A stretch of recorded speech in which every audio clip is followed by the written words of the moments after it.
Good morning. For those of you who don't know, my name is Aaron Becker. I'm the high school principal. I'm very pleased to welcome everyone to the 2013 Fairfield High School Wall of Honor induction ceremony. I want to extend a special welcome to our inductees and their family, friends, and members of the community to Fairfield High School. On behalf of the FHS students, staff, I welcome you and thank you for attending this special ceremony. It is my privilege this morning to be a part of honoring our FHS Wall of Honor inductees. Every year I've been involved with this prestigious ceremony. I am thankful that our student body has the opportunity to listen to and experience the past FHS graduates, their stories, and the different paths they have taken to get where they are today.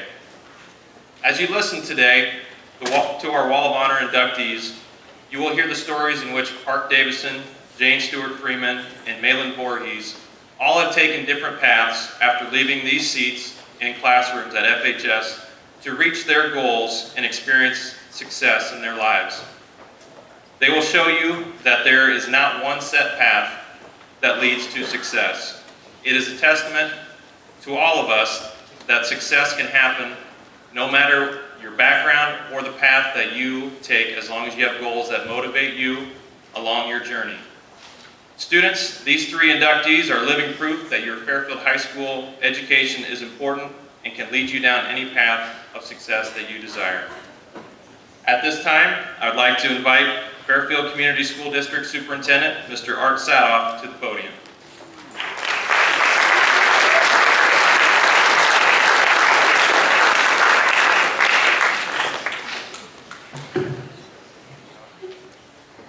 Well, as Mr. Becker said, welcome this morning to a wonderful community event. Congratulations to our alumni being honored this morning, and welcome to the guests and students and staff. Students in particular, I want you to listen closely this morning. You're going to hear amazing things that these people have accomplished. All of them graduated from FHS and then went on to Iowa universities. The accomplishments are impressive.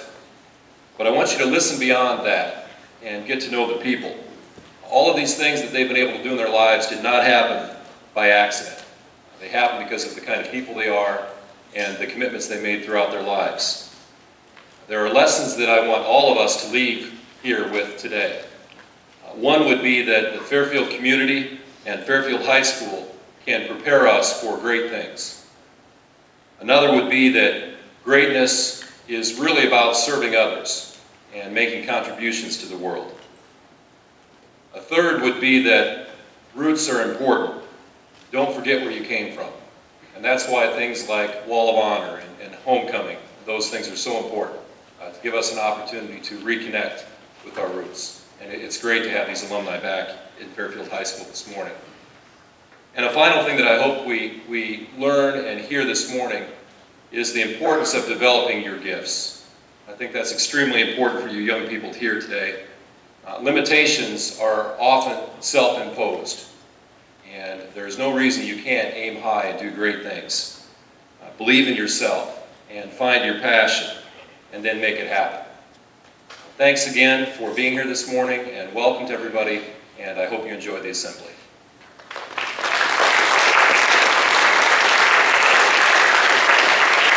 Thank you, Mr. Sadoff. At this time, I'd like to have Mr. Brian Stone, FHS Associate Principal, who will now offer opening remarks about the Wall of Honor. Good morning. You don't have to. Just to present a little bit of background information to the Wall of Honor. The Wall of Honor has been established to recognize distinguished graduates of Fairfield High School. An organizational committee has been formed from school district administration and former FHS graduates. Anyone may nominate a graduate of Fairfield High School for this prestigious honor. Forms may be secured from the principal's office and are due by June 1st of each year. In addition to being a graduate, living or deceased, a nominee must have three things: achieve distinction in their professional or public career and community service, and had a positive influence on the lives of others. The wall that you guys, you should take time to go over and look at in the comments on the north side. The engraved plaques with a picture, biography, and citation for each inductee will be on display, permanent display on the north wall of the Fairfield High School Commons. This display exemplifies the high quality of education available to Fairfield students and allows inductees to serve as role models for these students. For more information or questions, stop in the high school office and we can assist you with that.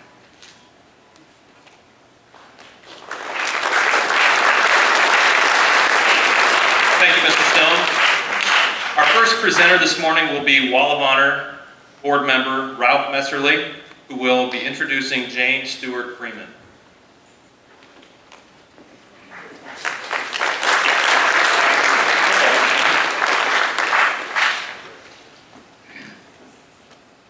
It's my pleasure to introduce Jayne Stewart Freeman to our friends and students at Fairfield High School.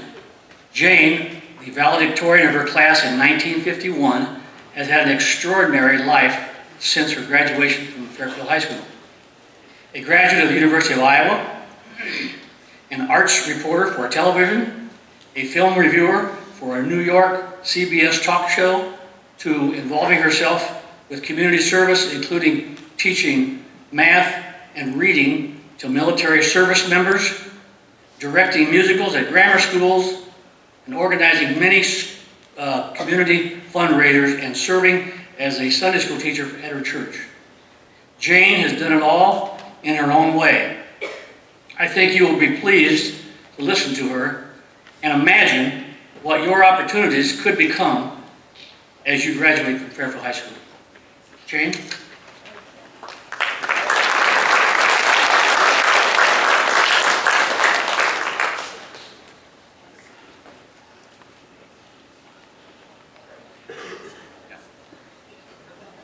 At this time, Judith Ward, former FHS Secretary and Wall of Honor Board Member, will read a poetic tribute to Jayne. This poetry you hear this morning was written by FHS instructor and drama director Scott Selecta.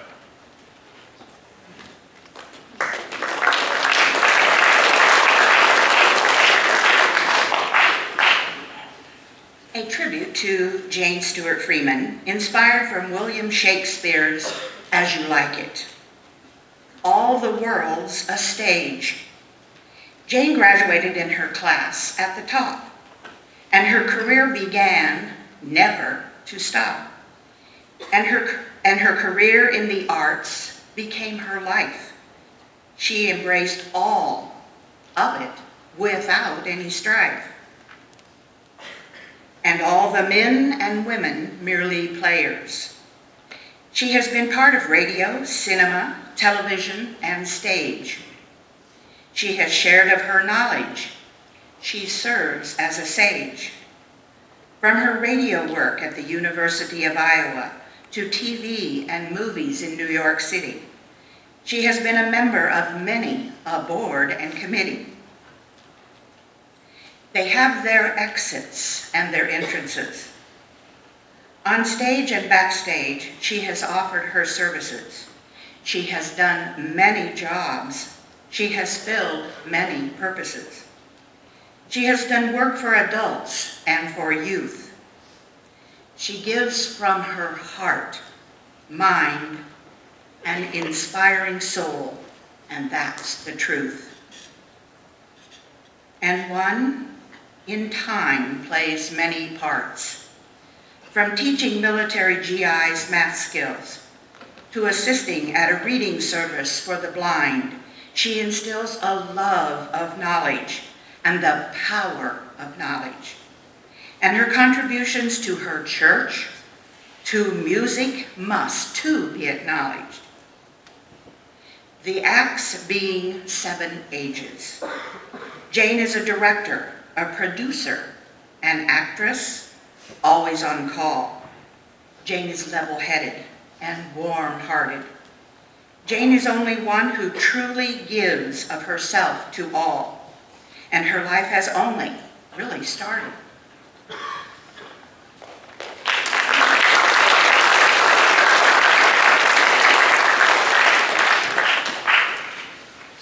speech?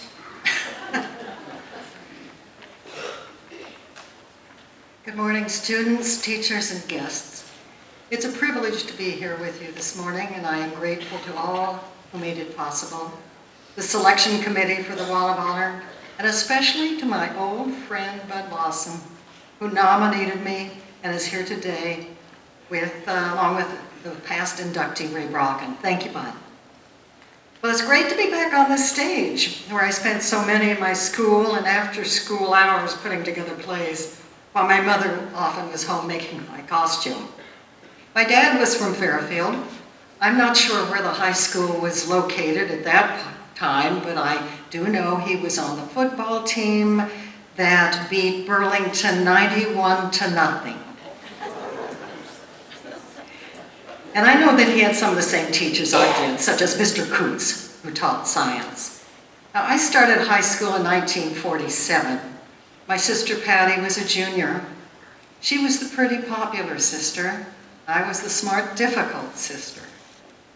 Very sadly, Patty died 2 months later while serving at a football banquet here. Well, many things change your life, and that death changed mine. I couldn't be any longer Calamity Jane, the Cracker Jack, as my father called me when I was 12. Well, at FHS, we were very fortunate in our fine academic teachers, but you know, our extracurricular teachers taught us some lessons too. Our band director, Mr. Lowell, taught us to always be on time by the simple method of locking the band room door on the dot of 7:30 on rehearsal mornings. Meredith Moyers, the speech and drama teacher who influenced me the most, helped me through some difficult times. And we learned important lifelong habits in Ms. Moyers' classes, whether participating in plays or speech, competitions, debate, or classroom writing and speaking assignments. She taught us self-discipline, social skills, and the fruits of hard work. Not to mention, of course, the proper use of language, pronunciation, grammar, and deportment. And they are all disciplines that have stood me in good stead all the life of my many adventures in the public eye. I matriculated to the University of Iowa, as so many of my Fairfield High School classmates did, to major in speech and theater, where, frankly, I was not a star. And then during final week of my junior year, I was married when my fiance was to be sent overseas for 2 years. So after one summer school and 30 final exams, later I followed him to Okinawa on a ship full of American-trained Formosan military. So what did I do for almost 2 years on Okinawa? Well, I taught undereducated GIs English and math, performed in a play that toured the island's bases, and studied to complete my degree by correspondence. We returned to the United States in 1956 with a baby in tow to Buffalo, New York, and the family business, and I became a stay-at-home mom. But I volunteered for everything I could, and my husband and I became active in our local community theater. Now, when you're involved in the theater, you meet many people of different races, different sexual orientation, different backgrounds, different ideas, and often they become your very good friends. And they are people you would not have the opportunity to meet if you stayed only within the comfort of your own crowd.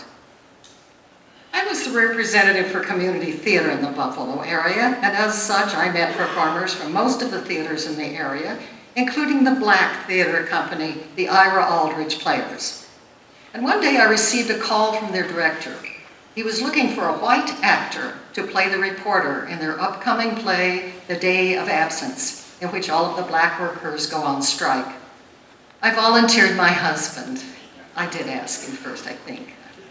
The race riots across the country were in full swing at that time. It wasn't a good time to be in Buffalo, and I was concerned about his rehearsals in the inner city. But the actors took my husband under their wings. They had a super successful show, which we henceforth brought to our theater in the suburb, followed by a cast party at our house for everybody. It was a great night, and a good experience, I think, for our children who were growing up in a world very different from the one I grew up in, as you were growing up in a different time from when I grew up.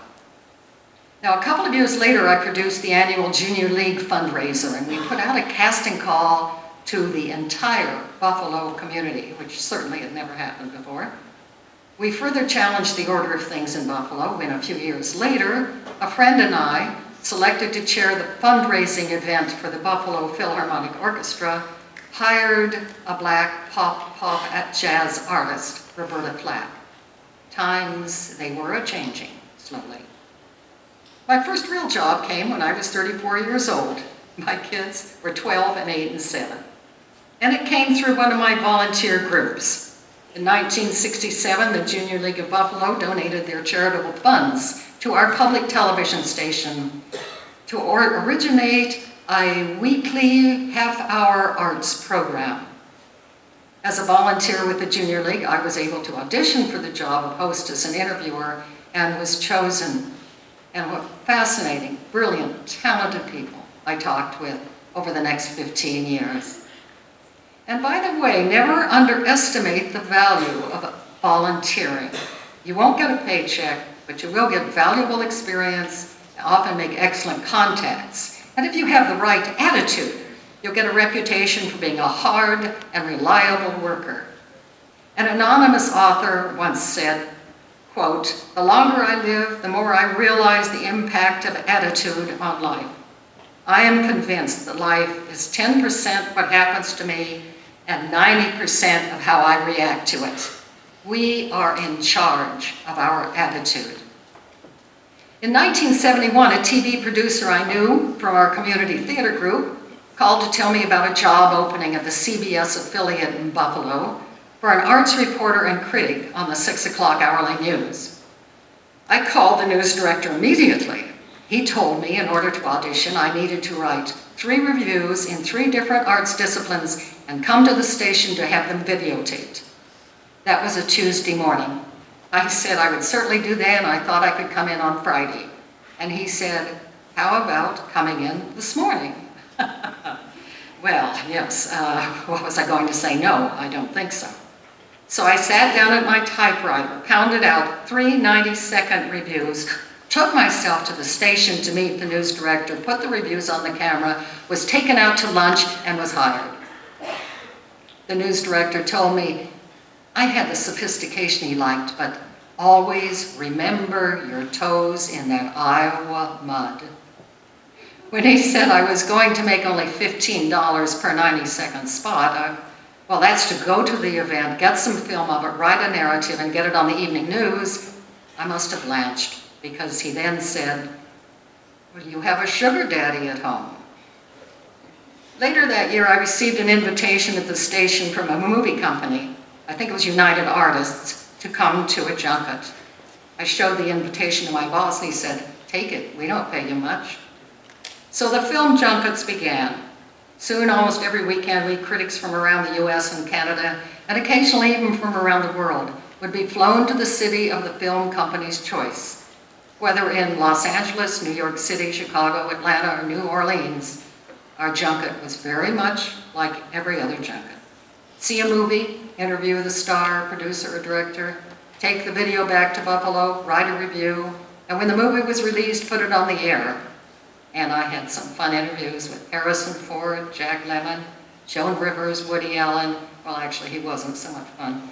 Jimmy Stewart, he of It's a Wonderful Life, which you probably watch every Christmas, and many more, both with the famous and with the wannabes. Buffalo is near the Canadian border. Both of my TV stations were transmitted as far as Toronto. So I was seen in Canada, and thus I spent a good deal of my time in Canada covering their theaters and other events. I was hired, as I said, as an arts reporter and critic, but my news director sometimes tried to challenge the television union by sending me to something that was not clearly entertainment. And in those cases, the union would file a grievance against me. In the most blatant case, my news director sent me into the men's locker room following a college basketball game. Seems there had been a recent ruling to allow women into the locker room, and he wanted me to be the first. I think there was not a single basketball player or coach who was happy to see me there. I wasn't happy to be there, and the TV union wasn't happy to have me there, and they filed their grievance, and the great event never got on the air. So we've had a look at the 60s, early 70s, times they were changing, and I was in the thick of it. And I think I'm standing here before you not so much because of what I've done, but because of the times in which I did it. The workplace was male-dominated, and it was hard to break in. When I tried to get a radio job prior to my TV work, the general manager of the radio station said, "I don't think people want to listen to a woman's voice." And when I started work in public TV, I was the only on-air woman at the station. When I went to the CBS station critiquing, I was the only female voice in all of the major critical media in the city. I lived and worked through the male chauvinist pig years and the race riots, survived all the difficulties put before me by the various broadcast and arts unions, and dealt with the disrespect of the print media. So my working years were very different from anything you're going to encounter, I'm sure. What you will run into, of course, is severe competition, and I hope and assume your years here at FHS are preparing you for the difficulties and the frustrations. Obviously, you will have to persevere. You'll have to seek out the sorts of jobs or professions you're suited for, although you might find out you're suited for much more than you think you are. So it's okay to take chances. And use the social media that will help you in your quest, but for heaven's sakes, stay away from any behavior you know you should, even if you're tempted. Always be clean and neat and say thank you and please. Use correct grammar and genuinely appreciate all that comes your way. And if you're feeling unhappy or out of sorts, don't spread your mood around because nobody else needs to know. And to make all the previous suggestions work for you, there's meditation and there's exercise. And believe me, meditation got me through many a problem during my working years. And finally, of course, remember how important attitude is. So my CV may not look very linear, hopping as I did from teaching to charitable work to radio, TV, and newspaper articles, to modeling and commercial work, to teaching, to acting, directing, and producing, to working within the city and county governments, and finally to co-founding a musical theater company. But they're all related, going back to my opportunities in high school, to my teachers, and I have to say, to the wonderful friends from the class of 1951. And may you all be so fortunate. Thank you.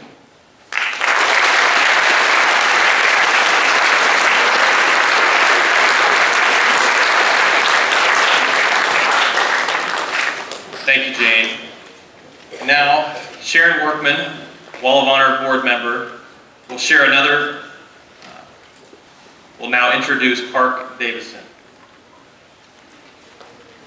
Thank you. Park is our new Wall of Honor member. He graduated from FHS in 1951 and also from the University of Iowa Law School. He had a very successful career with Burlington Industries, retiring as treasurer. Ladies and gentlemen, Mr. Park Davidson.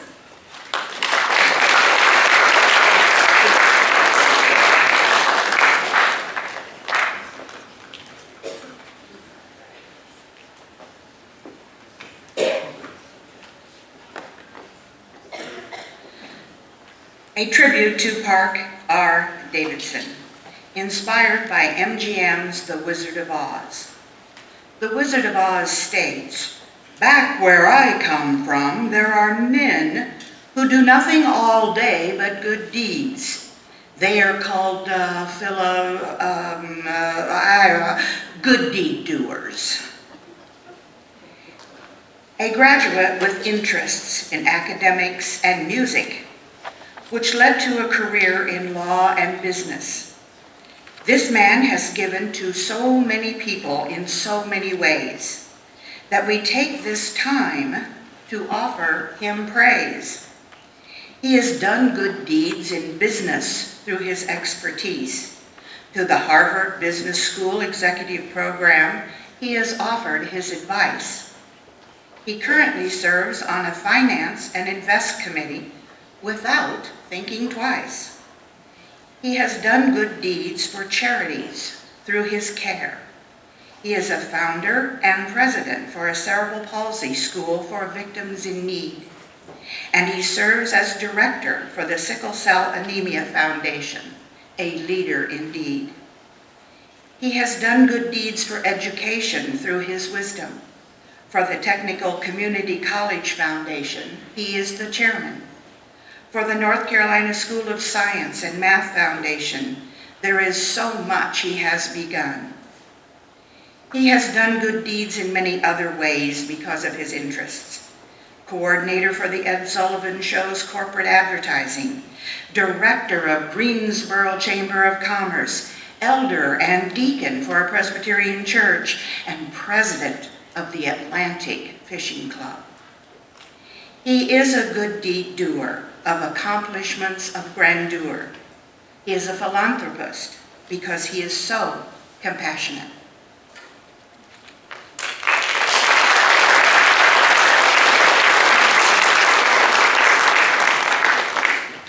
I'm not sure I should get up here. It's a very humbling experience, and I'm deeply honored to be nominated for this recognition today. The last time I was on this stage, I sang a song, I got a diploma, and so I came prepared to do the same today. But I have two friends here. One just flew in from Oregon just on purpose for this. And they both have threatened me that once was enough forever.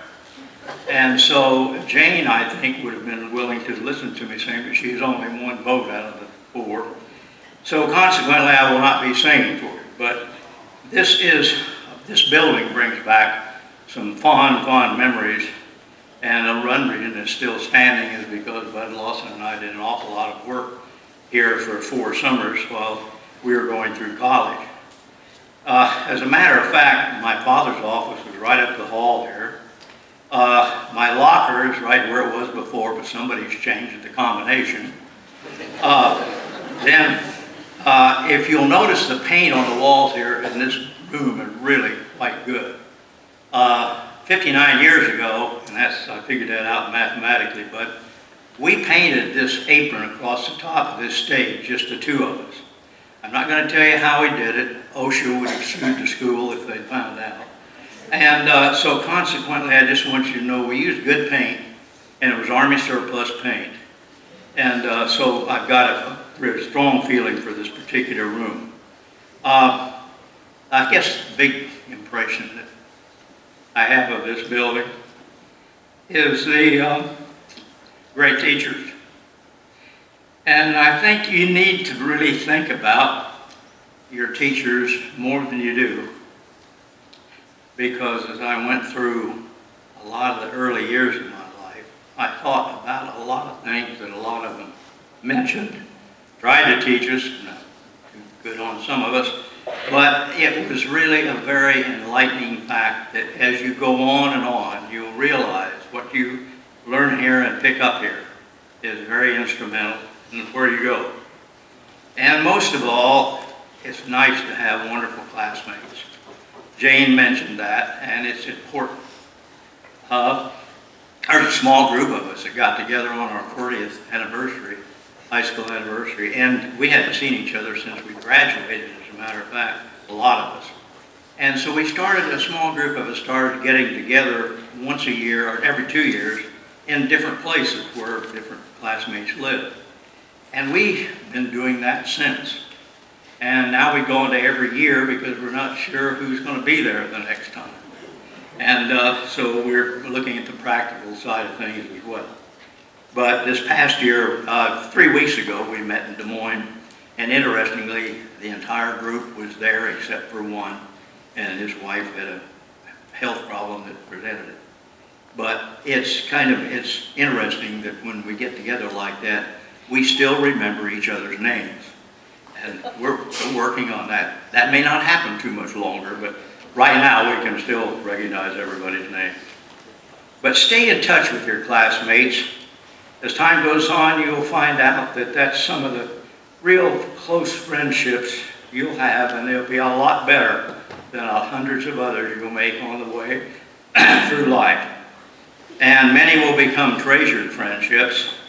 And in many respects, your adult life starts right here, right now.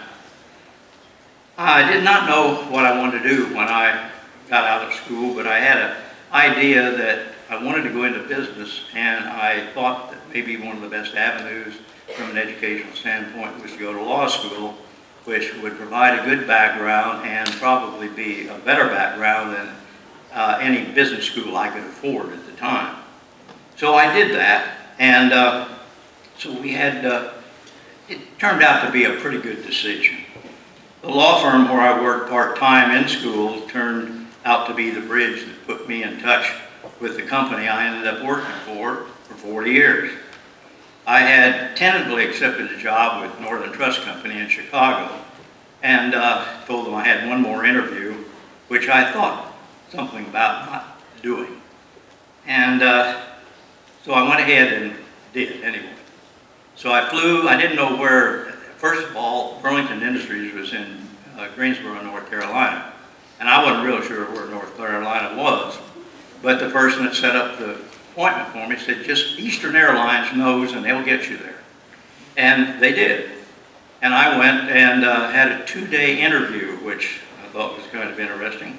But it was a lovely city. I was halfway between the ocean and the mountains. And I loved the people. And so I decided, I got on the plane and started up and I landed in Chicago, and I went in and called Northern Trust and told them I'd had to accept another job. And I flew on home and I accepted a job at quite a bit less money. And I'm not sure my father's confidence in me stayed in play too much longer, but nevertheless, he was patient.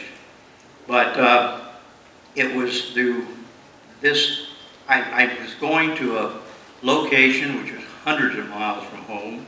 I knew no one in there. I had been in a position to not have any opportunity to learn to speak Southern, and that's sort of a necessity. You listen to my wife, you tell she still knows how. And and I didn't know what textiles were or was or is, and I learned about that also later. But it's an indication of a student intelligence level. I think you have to look at a couple of things that happen and just keep these in mind as you go. I was not going to take that interview. Don't pass up any opportunity you have. And I didn't want to live in a large city, and that kind of helped a little bit in choosing Greensboro.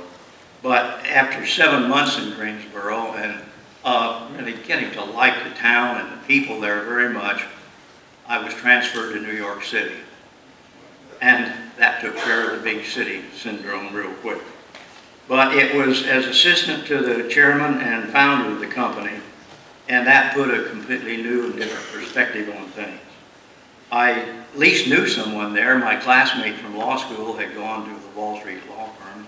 I called him. He still didn't have a roommate, and he didn't have enough money to get in a decent place to live, so we pooled our assets, and we still just had enough money to just cross the borderline into civilization versus the kind of living that is rather prominent in certain areas there.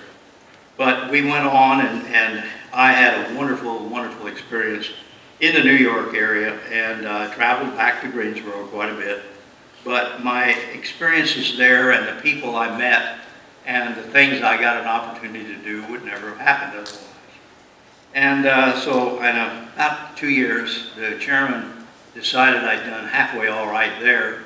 So he transferred me back to Greensboro as his assistant, and I worked for him another 2 years there. And I also found out I could type. And so he always traveled weekends to Palm Beach, Florida in the wintertime, and took 2 secretaries with me. And then he added me to that list, and that was not tough duty, I'll tell you that. But you worked all the time you were there. And my typing proficiency got better and better. And right down the hall here is where it started. The interesting thing is that you look back at some of these situations that you get into and your ability and the background you have to get through it or to accomplish it. And you will find out that you have learned an awful lot more inside the walls of this building than you thought you did. As time went on, I felt that I had to get some line management responsibility, and I made a few noises and they took care of that real quick. And I was transferred back to New York and as an assistant to the division president of the TRICO. By the way, TRICO is spelled T-R-I-C-O-T, and that just means lingerie. And I hated to leave that division, as a matter of fact, because I loved the style shows. And I went from there into men's socks, hosier division. And the contrast was rather remarkable. But anyway, had a wonderful time. But one thing that happened in the meantime, just before I transferred back up there, the most significant thing in my life, and that was that I ran into this attractive girl in Greensboro, and I found out she was extremely intelligent, and she consented to marry me. And follow me to New York. That was the most important. And so we moved to New York, and we had a wonderful time up there and enjoyed all the things, and were able to take advantage of an awful lot of the things that the city has to offer when you're not tied down with family and things like that. So for a long period of time, we enjoyed it up there, but we were only in New York for 2 years because I'd been working the entire 2 years on trying to get somebody to get back to Greensboro, and was able to do that. And so I still constantly commuted, but at that time we had company planes that made it very easy, and I had a company apartment in New York, and I was able to keep that, and came back to Greensboro, and was given an assignment in the Treasury Department to set up a profit sharing plan for hourly paid employees. In the textile industry, hourly paid employees did not have pension or profit sharing plans. And we were the first to have set one up for our people. And we had 38,000 employees at the time. So it had to be a fairly decent sized profit sharing plan. And I tackled that, and for some odd reason we got it set up. And for some odd reason we got people in it. And for some odd reason we had enough money to put in it to get it started out pretty well. And then other companies in the industry followed us, and it was kind of a groundbreaking thing, but it was very interesting. And that put me back, of course, into the treasurer's area, and things happened pretty fast after that. I took on more responsibilities. I got involved in cash management or banking, in our investments, plan investments, which I thoroughly enjoyed. I got the risk management, which is the insurance side of things, and then was involved with our real estate department. I started a credit union and was chairman of our foundation for some time. It's kind of nice being involved with a foundation because there you're giving money away and it's not yours. And it's kind of fun. But you have to be a little careful too, because there are a lot of people, a lot of organizations out there that aren't what they purport to be. And so this was a very interesting year. I got involved in a lot of community things, and that's not hard to do if you don't know how to say no. And so and it's very fulfilling, I will also say, from an overall standpoint. You meet some wonderful people, you meet some people that really do need help. And if you're in a position to really help them, it gives you a feeling inside that pretty hard to satisfy any other way. I got involved in a broad range of church activities, and that was very rewarding too. But through all of this, I was getting to the point where I felt like I created about all I could to bring into a treasurer's department, because the personnel department had been upset with me for some time because I took over the executive compensation side of things, and also as chairman of the salary and compensation committee of the board, and also the executive finance committee of the board.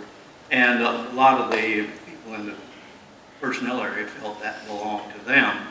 And so there was always this kind of paganistic feeling, but nevertheless, that wasn't my decision. So as we went on, the responsibilities required dealing with a lot of varied types of people, varied levels of people, and inside and outside the company. And trust and confidence are two-way streets, and they're musts in anything you do. In the early days of our civilization, pottery making was a major institution, a major occupation, a major craft.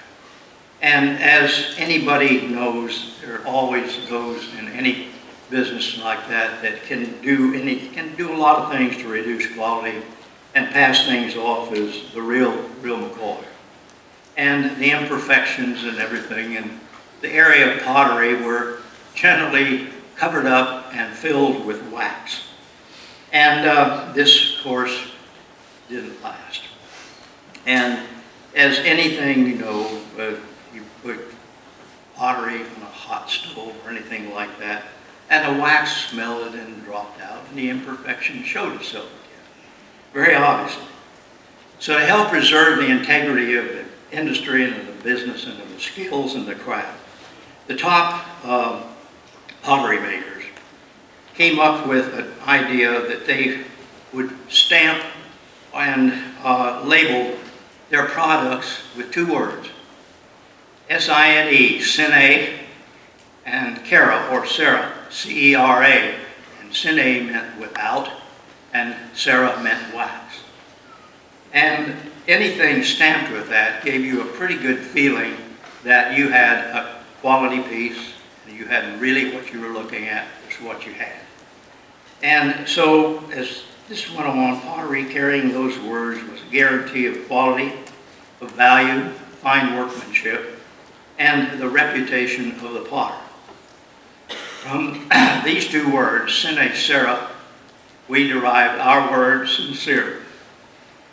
As we are sincere in our relationships with other people and the dealings that we have with them, the real quality of you as a person comes through or fades.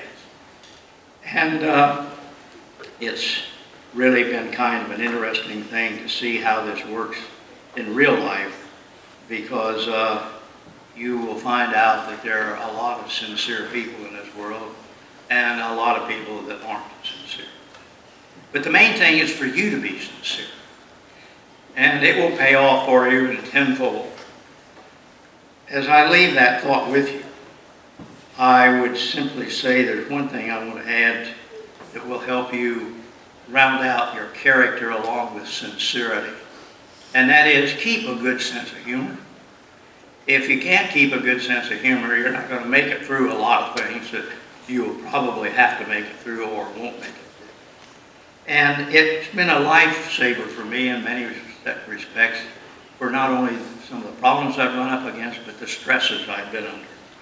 And sense of humor diffuses a lot of very touchy situations as well. So if you don't have a sense of humor, try and get one. And if you do have, develop it.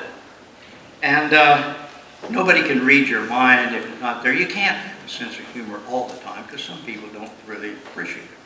But that's all right. You can have it inside of you and they can't see it. But again, I just want you to know it's been a real honor, and a sincere honor, I'll put it that way, to be here. And I wish you have good luck and success in everything you have, but earn and deserve that success. And most importantly, I hope it's very rewarding for you and on through the rest of your life. I thank you again for the opportunity and appreciate being here.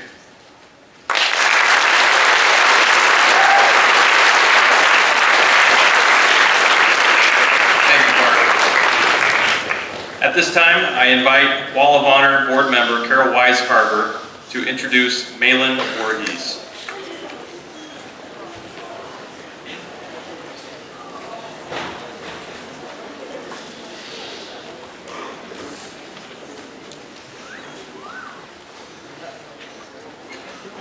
Mahlon Vorhies, graduate of Fairfield High School and also Iowa State University College of Veteran Medicine. He's been involved in education and science his whole life. Please help me welcome Dr. Vorhies, and we will learn of his journey and accomplishments. Judith will give the poem first. A tribute to Mahlon Vorhies, inspired by Cecil Francis Alexander's Maker of Heaven and Earth. All things bright and beautiful. A true friend to both man and animal. He is our state and international. A private practice and our proud state. Then traveling to New Zealand and China was part of his fate. All creatures, great and small.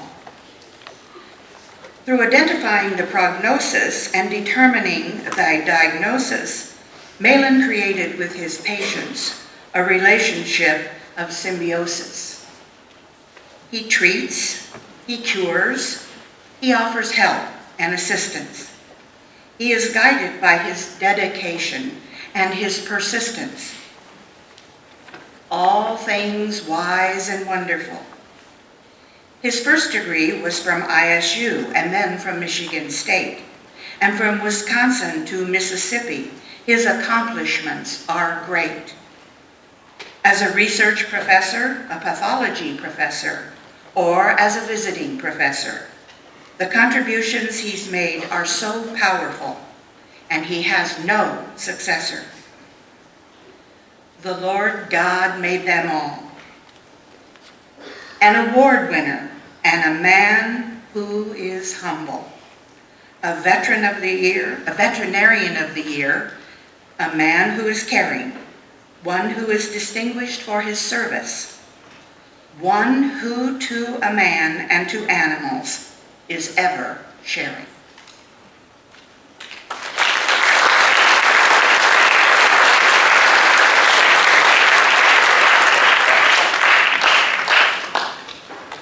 Good morning, and I want to thank Dr. Woody for his nomination and the board for their recognition. If I could have the house lights, please, is that possible? After all, this is the group I'd like to see, who I'm talking to. You know, the only person in this room that's more anxious than me to know what I'm going to say is my wife. She's an old 1955 graduate, also much higher in the class rank than I was. I want to dwell on two things. Everybody's talking about them and their activities, and I've got a lot of those. I could spend several hours telling you about the feedlots in western Kansas and the large swine units and all the blood and gore that goes with that as being a pathologist. But I could ask the question to this audience and say, how many of you love animals and would like to be a veterinarian? And if you put up your hands, the one thing I learned at South Dakota State when I was dealing with students, I had about 45 pre-veterinary students, that a lot of people like animals, but they don't recognize the biomedical science that deals with that. And the fact that you're dealing with animals that are sick, injured, and you're going to try to find out what happened to them that you might make other animals better. So just loving animals was not the cardinal sign that you were going to be a good veterinarian. I probably got my start at being a veterinarian at your age, being a hunting and fishing, and cutting up animals and looking to see what they'd eaten last night. Blood and glory, little guts there to go and learn all about it. So I want to deal with two things this morning, not so much my journey through my experiences is wonderful, but I want to deal with mentors and being a contrarian. Mentors are very important. I failed to have that as a youth at your age. And I want to counsel, actually, guidance counselors that my experience with pre-veterinary students was that they also needed mentors, and some of those mentors are out in the community. They're not just in one of the offices in this school who may or may not give you a test to see if your aptitude or attitude or intelligence level qualify you for the thing that you might want to do in the future. I didn't finish in the top third of my class even. But I was a contrarian, as you'll find out in the second piece of this. Mentors are important. Guidance counselors are necessary. And I want to ask them to especially visit with the middle third of the class. I was going to ask the students here where they thought they stood in their class. Are you in the top third, the middle third, or you don't know? I didn't know, probably didn't care. I didn't know there was any rewards for being first. So I muddled along and followed my wife to Iowa State. That's why I became a veterinarian.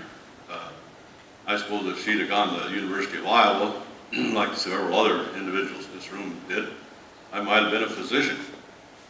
But I enjoyed my career, enjoyed my life, and I think that it's important to be a leader, to be a contrarian.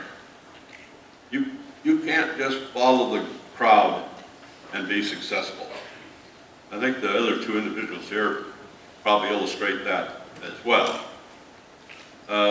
Being a contrarian doesn't mean you're a smart It means that you simply take the position of saying how come, why, what for. If you're into that category, you can be a research scientist and still be a valuable member of society and not be obnoxious. I've had my successes at Iowa State, at Michigan State, and I've always got a winning football team on the weekend somewhere. Obviously, it was Michigan State this weekend. So my tour of duty at the institutions I've been granted me the opportunity to meet a lot of people. South Dakota State was very rewarding in my period of development, and I got involved with the legislative process. I became friends of at least one governor, and that kind of thing can make your life worthwhile. So being a contrarian doesn't mean that you just have to oppose everything, although I've been on that side of the world a while.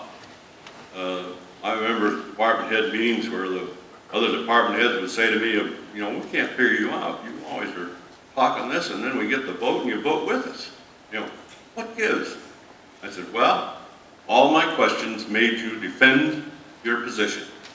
If you can't defend your position, then we need to start thinking about another opportunity. So, mentors, it's important. Please, guidance counselors, use the citizens and the community to expand your abilities. And students, especially you students who think you might be curious about an academic world or industrial world or being a good old boy, visit and ask the questions. Ask why, ask how. My most recent activities have been, after Kansas State University, was a consultant in Mississippi. Did what I've done in the past, took a budget that was involved in state government, moved it to the university. That takes a little bit of talent to convince everybody that's the right move, because it's a reduction in power. And power is a very, very interesting element. So the Secretaries of Agriculture and Consumer Affairs at both Mississippi and Wisconsin weren't really sure that I understood what I was getting into, but I was very sure what I was accomplishing, because moving the diagnostic laboratory and services and that personnel from a service unit like the Department of Agriculture in a political situation to a university like Wisconsin or Mississippi State University provided a great opportunity for synergism between the faculties and people who work there. So it's all right to be a contrarian, just don't be a smart. And I enjoyed today. It's kind of an interesting thing to come back to an institution where I was anonymous. The name's Vorhies. You sat in the back of the room, kept your mouth shut, and that way a lot of people didn't pick on you. Thank you for the opportunity. Appreciate it.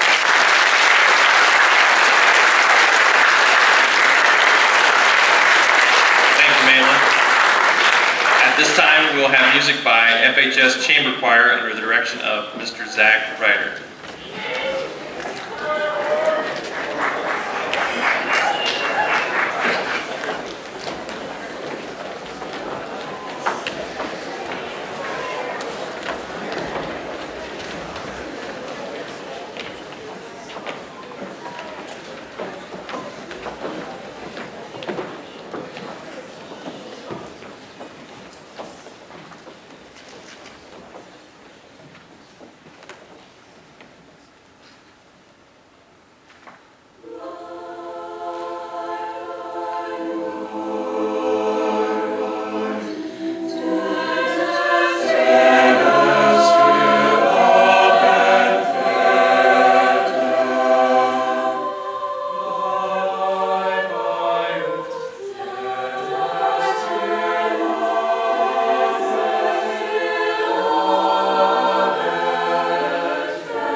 right, great job.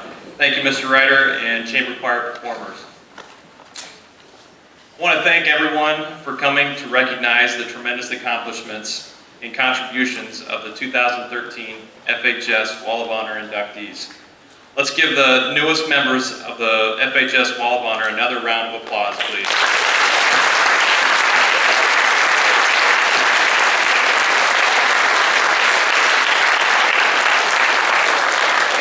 The Fairfield community and Fairfield High School is proud to call these 3 distinguished honorees alumni of Fairfield High School.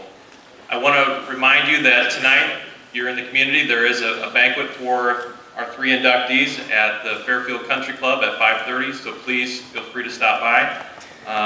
Also, students, you are free to go to second period. Thank you. Let's give another round of applause here.